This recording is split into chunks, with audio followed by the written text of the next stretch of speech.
Good evening, everyone, and good afternoon, wherever you are around the world. On Out of Nowhere, we've been going for quite a few months now. We're always having some fantastic guests on at my show, and today, what can I say? My guest, Sotkovsky, has been on. He must have been on. I've known him about 8 years now, and I think he's been on every year. And he's a fantastic guest as well. Crazy is a mentor who shares his story and inspires others to learn from his mistakes, find their path, and live their dreams. His journey to the present was not easy, suffering from shame of sexual abuse during his early childhood and later struggle with mind-numbing addiction to narcotics, and would be later use his pain and transmute it into victory. And since then, he's gone from, well, what can we say about him? Can we introduce Craig to the show? Hello there. How you doing, Bob? It's great to be on. Hey, thank you. Got a few questions here for you. For listeners meeting you for the first time, who is Craig, and what inspires this nationwide tour? So who am I? I'm an author. My name is Craig Sotkovsky. I'm an author. I'm a mindset consultant. I'm a psychonaut. I'm a 9/11 World Trade Center cancer survivor. What inspired this tour? I had some downloads from my guides, and they said, teach them. And I'm going on a 20-city tour around the United States for the 25th anniversary of September 11th. And it's called Growing Through Pain, Cancer and Mental Health Awareness for the 25th anniversary of September 11th. And I believe that when you're diagnosed with cancer, it kind of mentally is devastating. And the mental health part, well, everybody has some mental health issues these days. So I want to, I'm being interviewed on mainstream media. So I'm also going to be interviewing first responders and veterans of war and cancer survivors and people going through cancer, because I never want them to feel like I felt, isolated, alone, feeling less than. And that's what inspired me to do this. Why did you choose 20 cities, and how were they selected? Honestly, it was a download, Bob. It was like, go here, because I'm always relying on the my guides that I can't see, that push me in one direction. And it starts off in Atlanta, where my whole journey for cancer and everything that I went through started. And then it's going to end up in September 11th in New York City. Marvelous. What does a typical stop on a tour look like? I don't know yet. So the way it's broken down is like when I stop in a city, it's going to be for media. It's going to be for content creation, because what we're doing is we're creating this big media campaign. I have a GoFundMe out there, and GoFundMe actually picked it up when I heard my story. So they're going to be helping me with the media campaign. So every city that I go to, the idea and the intent is to be on TV and to interview people as well. Yeah, what message do you hope people take away from the tour then? So I was just in an article on Substack, and it was about how 9/11 responders are being left behind because, I'm one of tens of thousands that are sick and dying, and I'm supposed to be in this World Trade Center health program with my 4 certifications, and I can't be seen by a doctor because I don't have primary insurance. Oh. And from what I understand, they wanted $3,900 a month, $3,900 US a month with a $10,000 deductible just for my insurance. So I had to move to Merida, Mexico. And the CDC just came out with an article that said if you're in the World Trade Center health program, you're more likely to remain alive. So I found out that, and I started talking to people, and I started to find out that there's a lot of people that can't be seen by the doctors because they don't have primary insurance. So this is what this awareness is going to be about. God. What does the legacy of September 11 mean to you personally? It pisses me off because there's a lot of people making a lot of money off September 11th through foundations, right? September 11th is its own, it's its own religion. It's its own politics. There's rules and regulations that, like, I couldn't say I was a first responder, until the Justice Department cleared me and said, yes, you were a volunteer, but you responded to ground zero. And, the thing is like, I was only there for 2 days. However, my cancer is directly related because it was one of the rare cancers that was directly related to September 11th.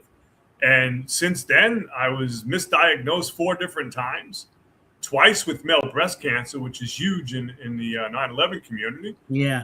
That being said, they took 20 lipomas out of my chest. And the last time, I'm getting more infamous now because I'm smiling as I'm going through this stuff. I refuse to have anything take away my smile or anything just make me have a crappy day.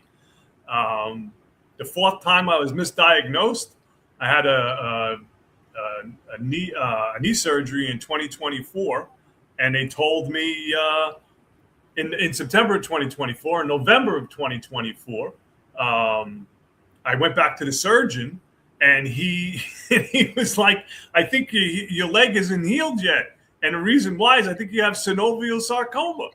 And then 5 minutes later, he was like, I got to know how when I give somebody a devastating diagnosis like that, or potential diagnosis, you laughed in my face. How did you do that? And I was just like, hey, it's isn't my first rodeo. Oh my God. How do you hope younger generations who did not experience 9/11 firsthand will contact with its significance? That's one of the big things right now is because there's a phrase that says never forget, and what's happened is everybody forgot.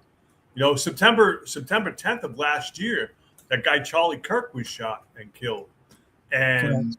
September 11th just kind of just went by, just by the wayside. So people have forgotten about that, and plus, people have a tendency to not remember things, because there's so many news cycles thrown in our faces every day that everything is it's just heightened. So it's like, oh yeah, that happened 25 years ago. What happened yesterday? I know John Allen here, I think he's from Australia. He just said COVID out here basically turned people off going to the local doctors. I had to get a new doctor recently, as I hadn't been seen since 2017 till 2026. Yeah. I don't, I'm down in Merida, Mexico because, I can go to a naturalista. I can get my health back because I'm not taking their poisons, and that's what it is. It's poison. When you're sick, your body needs living enzymes, man, not dead stuff, not polluting your body even more. And, even the organic industry in the United States is disgustingly polluted. It's contaminated. It's the food supply. It's everything that we eat, breathe, everything that we ingest mentally as well as external. I want to know this. How did you feel when you went up there for them 2 days at 9/11? What did people talk about? Oh my God. Everything and everything. Some of the worst jokes you could ever have is at a catastrophic event. I mean, because you have to break it with some kind of levity. I was on a bucket brigade. I ran a Bobcat for 2 days, literally, and it's sort of worst stuff that humanity does to each other. I mean, humans do some crazy things, and I saw the worst in those 2 days. Yeah. What about the first responders? Who did you meet anybody who even been into on any of the floors? No, because those guys were all gone mostly. Um, yeah, I was there with everybody: cops, firemen, veterans, everyday people. And during a catastrophic event, especially something like that, people come from everywhere because they just want to help, or people lost family members, or they're searching for family members, and just it was that kind of experience. You break down, you laugh, you cry, you hug each other. I mean, I've seen some of the toughest guys break down because you're looking at a devastating event, and you get spiritual real quick. What are some misconceptions about cancer that you hope to address? Misconceptions. It's not a death sentence. Doesn't have to be. I've realized through studying epigenetics that everything is mindset. Everything is like I'll give you an example. So I was at a World Trade Center health exam, my annual exam. Yeah. And the doctor had taken the X-ray, and I was studying epigenetics for like two and a half years at that time. And the doctor said, "Craig, have you ever had a bad X-ray?" And immediately it was like, "Oh man, she's going to tell me I'm going to be dead by Tuesday or some ridiculous." And then I just stopped. And I was like, wait a minute, man. Whatever she says to me, it's not going to take the smile off my face, and it's not going to make me have a crappy day. And come to find out, Bob, she didn't even have my paperwork from the World Trade Center. So she was looking at this mass, but the mass was, they already took my mid and lower lobe, my right lung out. So she was just looking at this space. And that's when I realized that was the first epiphany that I had, that I can change my biochemistry. I can change my internal world. And most people are looking for external validation. When you validate yourself, your external world changes. So everything that we're looking for is inside of us. Because this is the only real estate you can own right here, is your mindset. And your mindset controls everything. We have something called the reticular activating system. And the RAS just wants to please you. So whether you think you can or you can't, you're right. Absolutely. But I know John Allen's here. I'll just put this question up here. He was just saying, I'm from New Zealand. One of my first jobs as a biochemist graduate was in Christchurch Medical School. For nursing, I deeply research ground. I found out that terminal patients were on trials for banned drugs. Trials for banned drugs. Yeah. Yeah. That's what he was saying. Yeah, because it's like you got nothing to lose. You got nothing to lose. True. Or you go through their medicine, and that's when you lose. Yes. Because a lot of people don't agree with what I say, but you can get better. And to be honest with you, as soon as I hear chemo, it's like chemo doesn't really do anything. And I know a lot of guys that have died from not cancer, but from the chemo. Yes, same here. Or radiation therapy. I remember one woman that I was friends with, and her husband, and she died from radiation poison 7 years after she had radiation. And it came back, and she was like, literally, all her skin was just, it was broken apart. Devastating sores and really painful. And it was just like, I'll never do any of that. That's just my personal choice. At the moment around the world, mental health remains a challenge for many Americans. Why Why is it most important to include mental health in this mission? Mental health is everything, right? Like I said before, this is the only real estate you could own. Everything else is a lease, right? So it's like when you're diagnosed with cancer, it's automatic, like, death sentence. And it's like, no, it doesn't have to be. However, as I've been talking about my journey, my story, and it's like people like have been asking me about mental health and how easy or how simple can it be to change your mindset. And it's when you have heart and brain coherence and you walk by faith and not by sight, everything starts to change. Because everything, our angels and our ancestors and the quantum field is all out here. It's all out here, and you have to tap into it. And once you do, the synchronicities are amazing. Your alignment is amazing. And one of the things that I love to talk about is the quantum field, the reticular activating system, heart and brain coherence. Because I should have been dead multiple times. I'm still here. You are. And you're looking absolutely great.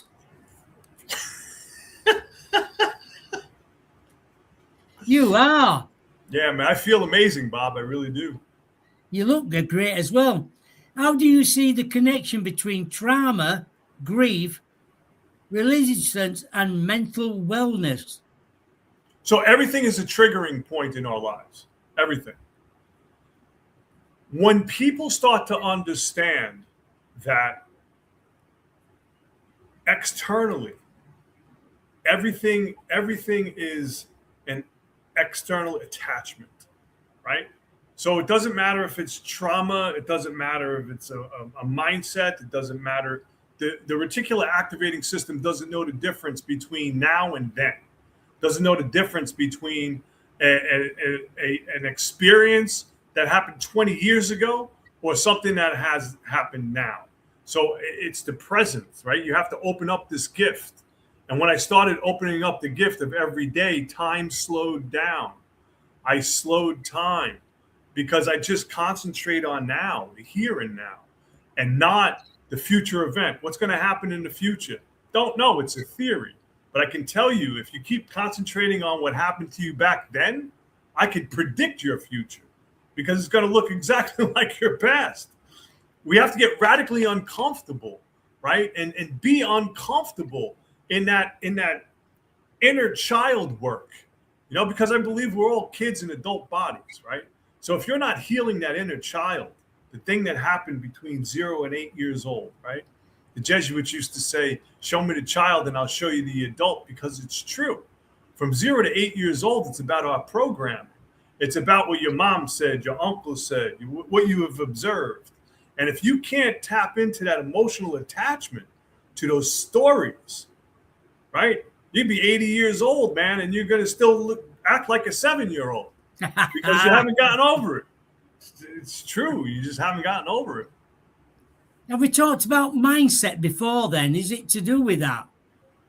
Everything is mindset. Everything comes from a thought, right? So you're actually thinking about it before you're doing it. So why can't we change how we think? We can program our body or reprogram our body to do things better than our mind can think it. Once we get into the repetitive motions, once we are constantly being that person, right, ahead of the event, that's when everything changes. So there's something called false positivity. It's about, thinking unicorns and rainbows, yet still thinking, I can't pay my bills. I feel bad about certain things in my life. No, you have to be. You have to study the things that you can't see in this world, right? The woo-woo. You gotta tap into that. You have to tap into the quantum field, man. Because the energy, once your energy changes, like my energy for the longest time was woe's me. Now my energy is don't worry about woe's me, man. Get out of that victim mindset and become the victor. And everything starts to change. Why are people still afraid about mental health? Because there's a stigma attached to it. There's something, there's society tells us what we have to do, right? What we have to buy, We have to compare ourselves to other people. And it's like, no, high school's over with, man. We don't have to do that anymore. We can be adults. And adulting, unfortunately, is something that, I don't do very well, because I tapped into the inner child again, because I looked at my childhood. I looked at that kid and I was like, don't worry about it, man. Look who I've become. You didn't have that plan. You didn't know the guidance that you needed to go through. And then the little child's looking at me is like, wow, man, you became bigger than me. And it's like, yes, because I grew up, right? So it's like when the child is healed, the man appears, and it's work. It's dark work. It's the things that people don't want to talk about. It's how you have to tap into your mindset, how you have to go through all the mental pain, suffering, misery, self-sabotaging behaviors, and sit in it and understand who you are, because you're bigger than what you believe you are, man. You're light seeking a human experience. And I plan to experience everything in this world. The ups and downs, what have you had in your life? Being a millionaire, lost it all, a millionaire. You've done all sorts in your life, and you're still here helping other people around the world. And I think you're a great character for us to look at and think, I can be that, I can do that, I can get over cancer. 100%. 100%. I believe I'm here to disturb the comfortable and comfort the disturbed. I have things that I do and help with people, and it's like, I still go over situations in my life where, like, why was that person in my life? Somebody be in my life for a quick moment to teach me something, and then they pass on, or I get somebody out of addiction, and then all of a sudden they get murdered. Or I've helped with a food program in the Naka Valley Refugee Center in Uganda, and then my buddy got killed in a car accident as he was getting his library books for his school. 25 years old, had 500 students in his school.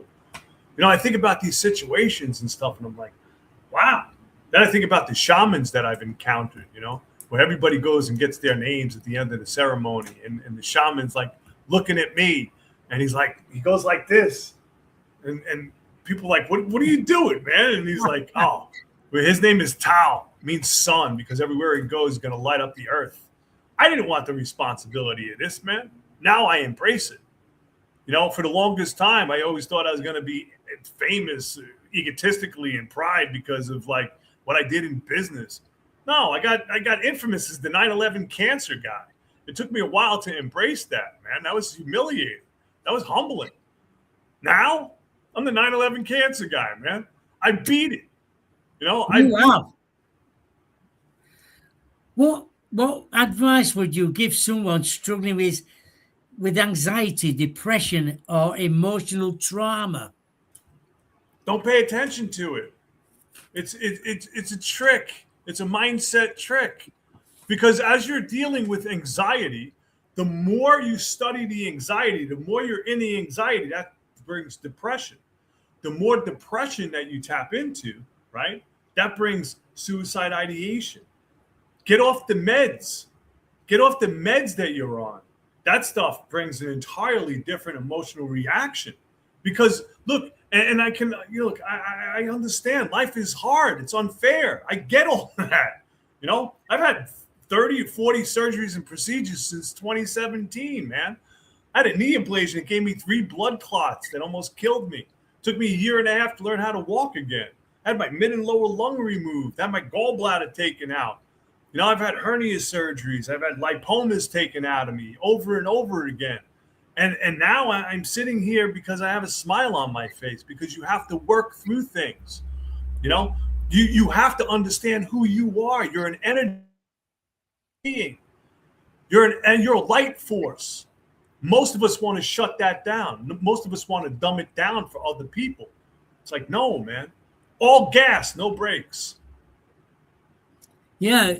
When I know you talked about GoFundMe. If anybody wanted to help you on your way, where can they go fund you? Oh, GoFundMe. It's funny that you say that, because GoFundMe heard my story and they're helping me with my media campaign in the United States. GoFundMe Craig Sotkovsky. I tell people all the time, look, I'm not looking for a handout. I'm looking for aligned partnerships. I'm looking for somebody to send me $1 or share the link, right? Or just send me a kind word, man, because this is a grassroots thing. When this thing starts, I'm launching it July 28th. I encourage people, you want to donate, you can donate now. That's fine. I got to get started. Now, here's the thing, though. As we start moving, the media campaign that we're building is going to be huge. It's going to be huge. Bob, you know my personality. I'm going to start at one end. I'm going to start at one end, and at the other end, it's going to be an entirely different life. It's going to be 35 or 40 days of just intense media campaigning, telling my story. I know for the fact that you can cope with that.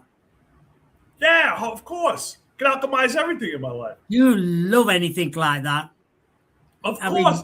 Being interviewed by a radio station or a TV network, it'd be up your street. That will be.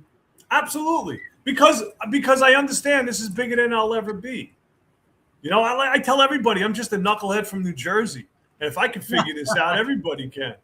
And people tend to gravitate towards it because they want to hear real stories. They're not looking at the highlighted reel, because my highlighted reel on Instagram and Facebook is about cancer. It's about getting beat up all the time. It's about losing things in your life. It's a real story. And once you start alchemizing everything, the story becomes bigger. And then now I'm able to tell other people's stories because, being a voice for the voiceless is amazing. What spiritual existence does Craig think we should be living? Whatever your existence is. I'm not here. I'm pardon my French, right? I tell everybody I'm 50% namaste and 50% go fuck yourself. I mean, whatever spiritual existence you are, that's who you're being. I can't tell people who they need to be. You have to be yourself. And I think that's one of the greatest gifts that we have is once we tap into that light, then our beacon shows up and we can be this amazing individual once you start working on yourself. That's true. Because one of the questions was, how do you stay mentally and physically strong while carrying such an important message? I go to the gym every day. I sit in meditation 6 hours, man. I sit and listen. Even when I'm at the gym, I'm listening to tones and frequencies. And people how do you, what do you listen to, right? This is what I get a lot. What do you listen to? I was like, look, man, you can go to YouTube, right? Listen to Joe Dispenza, right? Listen to, and what a lot of people don't understand is you learn best, right? Before you're ready to go to sleep and while you're sleeping, because your conscious thought is asleep, right? So all your conscious behavior of how you're thinking is sleeping. It's your subconscious behavior that needs to be reprogrammed. And the only way your subconscious can be reprogrammed is being in a different state change. So when we're sleeping, we're in different states. And this is something that's so important. People, you have to work on yourself. You're the biggest project you'll ever work on. When you look back, who inspires you? Who inspires you as a person? Oh, my mother and my father. I was gifted great parents. My mom was sick for 16 years when I was a kid before she passed. And I used to watch this woman every day, take a handful of pills just to start the day. My father was a Marine in Korea. He was a flamethrower. His job at 17 was to burn down villages, right? And that was his job at 17 years old. So he used to tell me all the time, you got to suck it up. You got to suck it up, man. There's no tears and there's no nothing. But yet I was into a family that showed me all the love and just empathy, hugs and kisses. I was the kid that was 16, 17 years old in the middle of the street giving my father a hug and a kiss. And all my friends would be like, what are you, sissy? No, that's my dad. What are you, crazy? Because they didn't have that in their life. They didn't. Right? Yeah, no. And my aunts and uncles, everything was just love. Yeah, some of them lads went to war, to Vietnam and places, horrible places to go. Yeah, horrible places. They've seen things that, and after September 11th, I've seen things that I never should have in my head, and I wanted to connect with myself again. And that's what the most important lesson of life is. Nobody laughs or cries in a different language. Whatever culture you're in, and this is the reason why I believe I think the way I do. I've had amazing experiences in my life. I've lived in Hawaii. I've lived in the bush of Jamaica with somebody that was savant, and he showed me what the mind can do and how our brain reacts to certain situations. And I've just had amazing experiences. Do you think that helps you to get over pain then? 100%. When you talk to these shaman and how they survive in places 100. like that. 100%. 100%. Because the thing is our mindset is based off our experience, right? So if you have nothing but trauma, you're going to have traumatic events show up in your life. Those are going to be your synchronicities. If you've had healing experiences, you're going to have those experiences synchronized into your life. So does Craig believe that there's an afterlife where all the pain stops? I've done a lot of dimethyltryptamine in my life, a bunch of DMT, man. And I've spoken to spirit guides, and I've spoken to things that people look at me like, you're crazy. Do I believe there's something after this? Yeah, man, 1,000%. I believe Earth is a school, and you come here, you learn. I was recalibrated. A friend did my recalibration. She's a bruja in Mexico. She did my recalibration. We tried to figure if I was an old soul or this young pup. And she's like, dude, you're here 922 times. And I was like, look, man, I always knew that because I know I want to alchemize everything because I'm never coming back to this volcanic meatball. This place is this is like a psych prison for human beings, right? Because what do? We learn, we grow, and we move on. That's my experience. You do. And you've been here before. Oh, I've been here 922 times. I remember some of them. I know I do. I remember some of them, man. But, do you think we ever learned from previous lives? I believe so. I believe we all have this ability to tap into our other lives. The problem is that most people watch sport, and I love sports. I love sports. I love entertainment. But there's a reason why they say give them bread and circuses, because then they can't concentrate. We all have the ability to tap into the quantum field. People just don't want to. And it's because we're so miserable in our comfort zone. We're so comfortable in our miserable zone that all of these distractions, all of this noise that's external, we tap into the noise. We don't tap into the silence.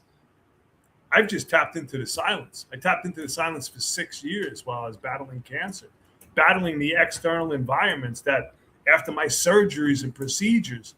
I mean, I used to talk to my body before every surgery and procedure, and it would heal a lot faster. Now I talk to my body all the time. I'm losing weight. I feel great. I'll probably get hit by a bus or something, and who knows? But I mean, I feel great doing it. What kind of people do you hope to meet along your way?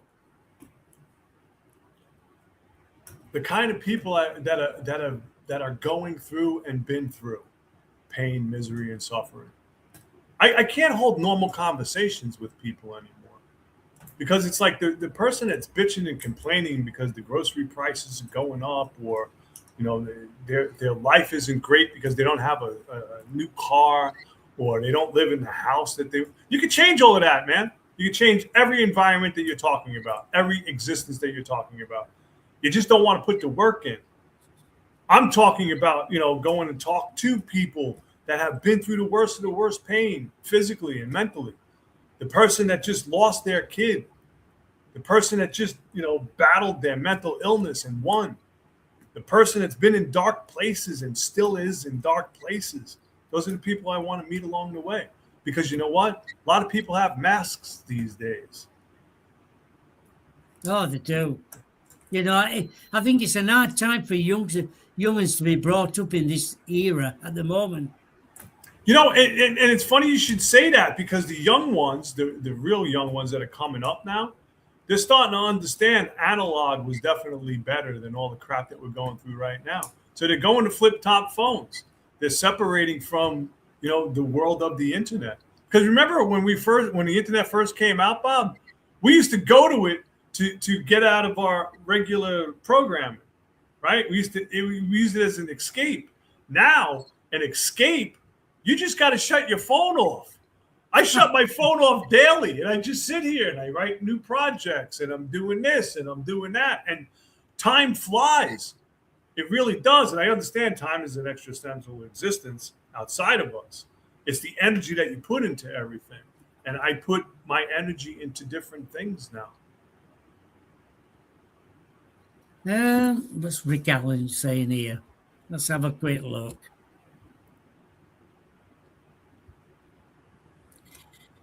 Have you been in contact with your higher self?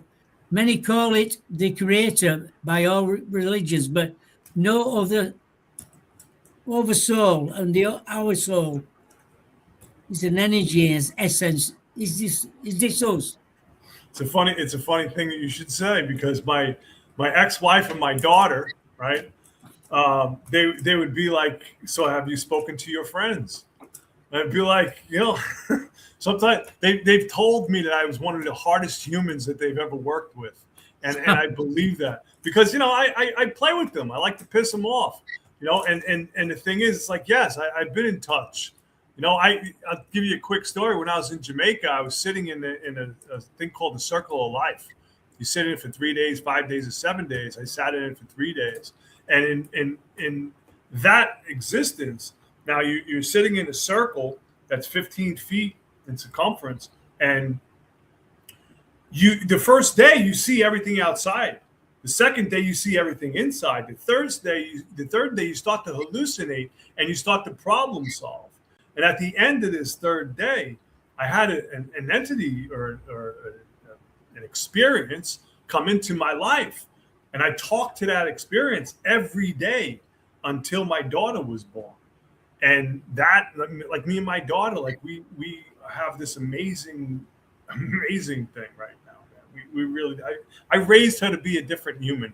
I've told her and I've shown her that, dad and you are going to have conversations that most dads and daughters don't have, because I understand what the streets are about. I want her to be able to come to me for everything. And she does. And a lot of times it's like, oh, it's too much information you give me right now, because I'm still a dad. I still have these human feelings, right? Is she like you then? Oh, 100%. 100%. She's actually touring Europe right now.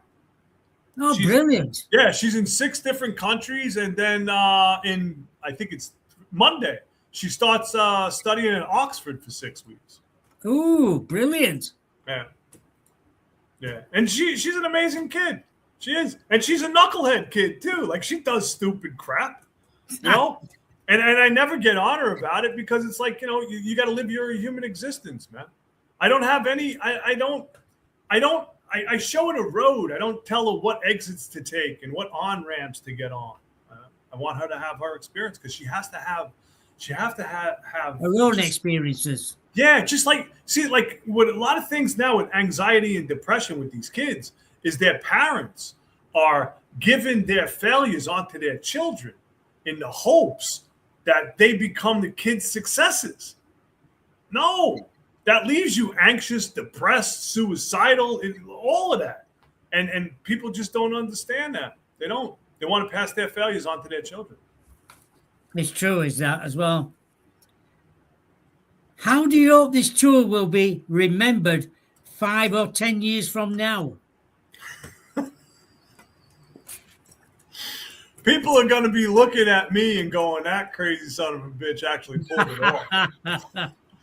Yeah, because I believe my time has come, right? I've alchemized everything in my life, and I'm not doing it for anything other than to help people.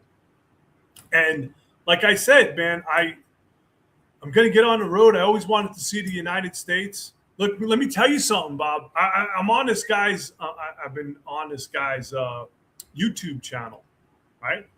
And he walked into the Grand Canyon for 21 or 22 days or something like that. And I want to be left that experience, because what he's showing right now on his YouTube channel has mesmerized me, because there's ancient civilizations that are in Grand Canyon that he's walking up on. I mean, huge civilizations and stuff. And he's walking into these caves, and he's walking in. That's what my experience is going to be. I want to be walking through the desert as I'm interviewing people. I want to have amazing experiences. I always wanted to drive around the United States in an RV, and now I'm going to have the opportunity to do so. And I want people to remember that whatever you're going through, right? There's always light at the end of the tunnel, and it doesn't have to be the train. You know, it can be you. You know, you could be the light at the end of the tunnel. And I want that for people. I want people to understand you can optimize everything that you've been going through in this world. What's one of the main cities you've always wanted to go and do talk there? So Los Angeles, definitely. I actually spoke at the LA Convention Center when I was doing real estate. I'm going to San Francisco. I always wanted to go to. I've never been. Salt Lake, I've been to. Chicago, I've been to. Youngstown, Ohio, because that's where my grandfather was. So I'm stopping at Strutters and Youngstown. DC, I've been to, but I want to go to the memorial there. I mean, Philly, New York City. My journey starts in Atlanta and goes, man. Oklahoma City, I've never been to. I always wanted to go. Albuquerque, New Mexico, always wanted to go. Yeah. Phoenix, always wanted to go. Never been there. I wanted to go. When they're talking about the Phoenix Lights, I'm like, yo, please have something pop up. and do me a favor, land and take me on so I can get out of here. If you could leave America with one message about remembrance, cancer awareness, and mental health, what would it be? Oh, man. That's a tough question. What would it be?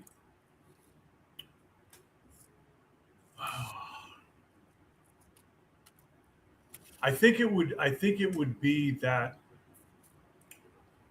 whatever you're seeking is seeking you. So show up for your life. Like I never wanted this responsibility, right? Now I do.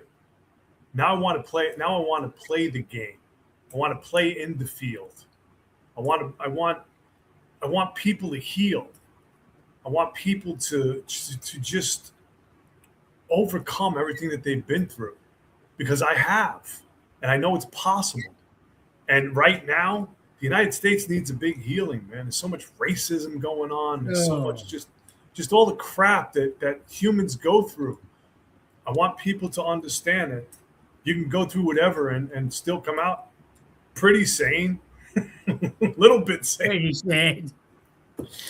Yeah.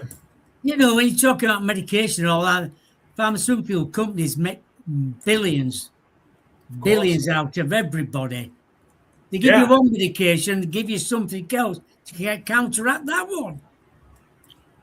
That's exactly it. And the thing when it comes down to mental health, it's like, a lot of people, man, just a couple of shrooms will give you clarity for 6 months. You don't have to be on these psychotropic drugs, because they don't do anything for you. They might balance your chemicals, right? Because that's what it's about. It's about balancing your chemicals, because we have the largest pharmaceutical set inside of us. So if you can control your emotions, you can control the pharmaceutical set within.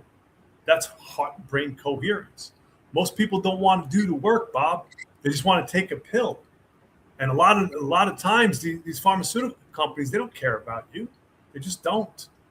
Trouble is that at this moment in time, I don't know what it's like in America, but a lot of young kids at the moment, I don't know, 17 to 20 or 21, maybe 26, go to the doctor and say, I've got mental problems. Yeah, mental problems is get off your phone. The mental problems is comparison. Comparing yourself to who you are, to other people. Because they don't want to work and they just get away with it. They don't want to work. They don't want to put the time and energy into themselves. Everybody's like, you know what? Like, why would you want to put the time and energy into yourself? Well, because you're looking for external validation in everything that you do. You have to validate yourself inside. That's when everything changes. You know, kids have ADHD. No, they need to go play football. They need to play soccer. They need to like go out in the street, man. Get out. Go out. Get out of the house. No, kids want to sit there. There's apps, right? You sit there and you play with your father on an app. No, go throw your football with your kid. Go kick a soccer ball. Go play baseball or something. Exactly. When I was a kid, I was always out till 10 o'clock at night. Always out when the street lights came on. That's when you knew it was time to go home. Brilliant. Yeah. Oh, one of these questions. What's the one thing people can do today to improve their mental health? Stop. Just stop. Honestly, I used to have this coach, Danny, and she used to tell me all the time, whenever you're thinking about like you're feeling less than, or you have obstacles, right? It's like putting on a coat. And the more obstacles and the more problems that you have, it's building coat layers. And then you're walking around life very heavy. You have to stop. You have to stop, and you have to take those jackets off one at a time. But you have to sit in the problem. Because if you don't sit in the problem is just going to externally keep coming. Those are going to be your synchronicities. So just stop. Whatever it is that you're going through, just stop and have some like introspect. Most people want an instant. Everything has to be instant. Everything. I want to be a millionaire. I want to like, have no problems, no issues. Look, I coach people that live in 15,000 square foot houses, man. As soon as they close that front door, they're miserable. And they have every advantage in the world. But they're not happy inside. This whole thing is an inside job, huh? Everything about us. It's everything is inside of us. We have everything that we need to have the external world show up. We're looking to the external world to change us inside. And it's reversed. We have to change our inside, and then our external world will match it. Hey, Craig, I've noticed when you go out for a meal these days, nobody interacts with each other no more. They've got the phone out. Yeah. There's restaurants. They should be banned in restaurants from now on. Phones. There's a lot of places now that you have to leave your phone at the entrance. Good. And it's like there's no Wi-Fi in there. And it's like talk to your friends, man. It's like there's nothing that important. It's so rude, right? Because you're out with somebody and then they get a phone call, and it's like that is not important. And it's like, well, it could be my kid. It could be okay. Well, during the old times, if it was your kid or something like that, at the end of your dinner, you'd find out about it, right? And they're like, "Oh, you're not a realist." I'm like, "No, I'm a practicalist." You have to understand. This is all practical shit. This is all stuff that you can do, and people are like, "Well, what do I want to do now? What do I?" Just stop. Just stop your nonsense, man. And I think that's what's happened with young kids now at an early age.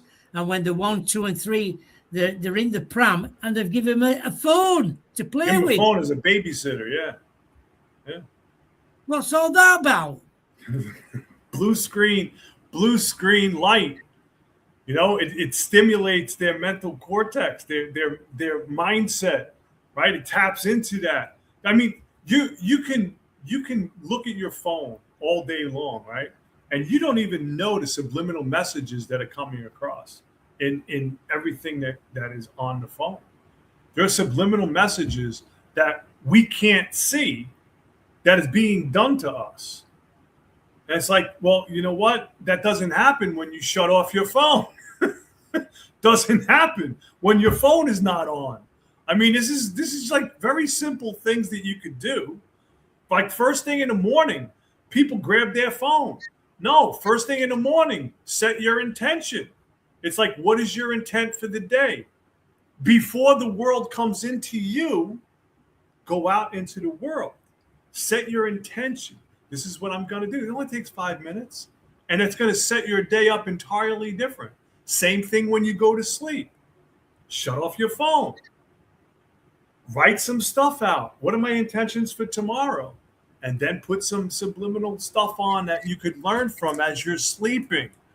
People are just, they don't want to change. They rather die than change.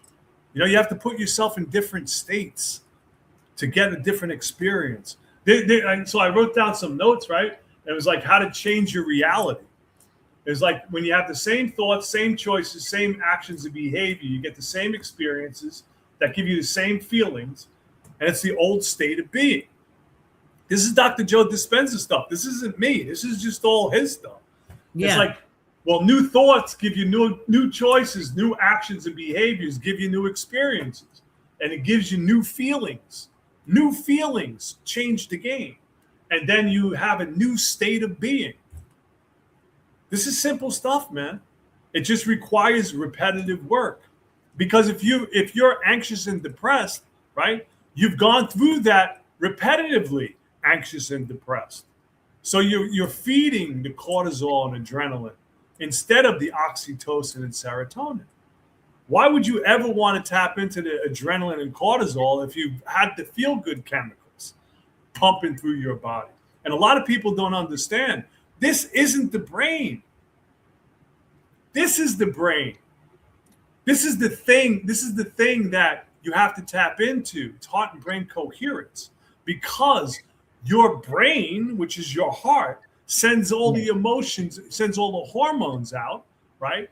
That makes you pump the blood without you thinking about it.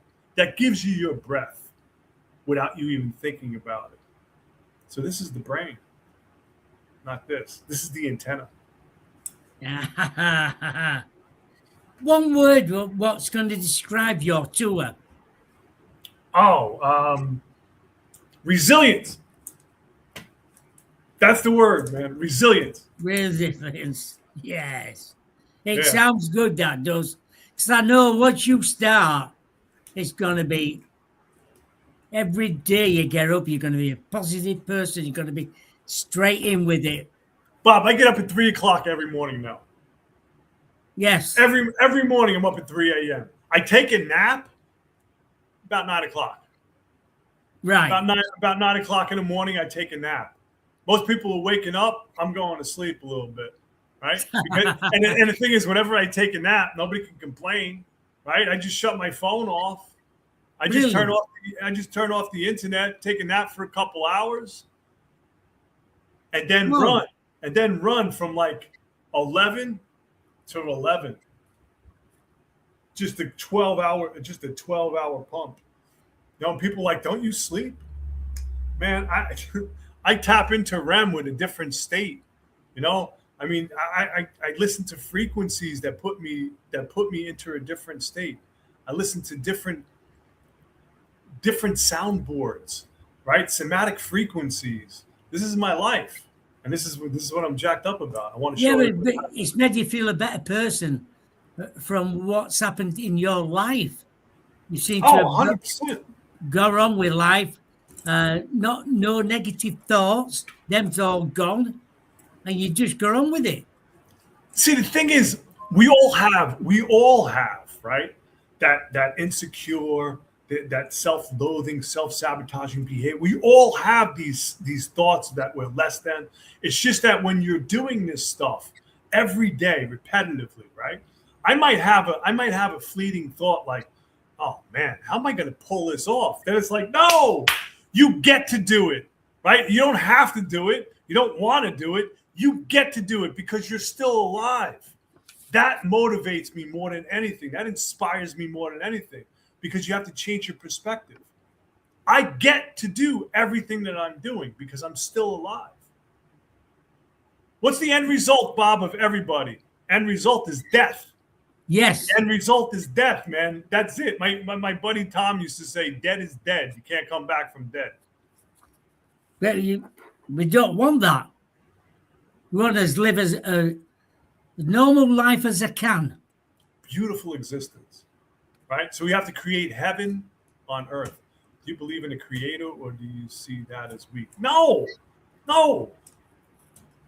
Do I believe in a creator? Yes, I've met him. No. That's not weak. See, people talk about like you have to be vulnerable in this world. You have to surrender. You really do. And I think you have to die so many times in this life in order for us to live. Because when you're humbled to your knees so many times, the only thing you can do is surrender. And whose life am I serving right now? The universe, God, the existence inside of me. I've tapped into me. That's an entirely explosive experience. Entirely explosive. What you've gone through all this time, I just don't know how you've gone on with life.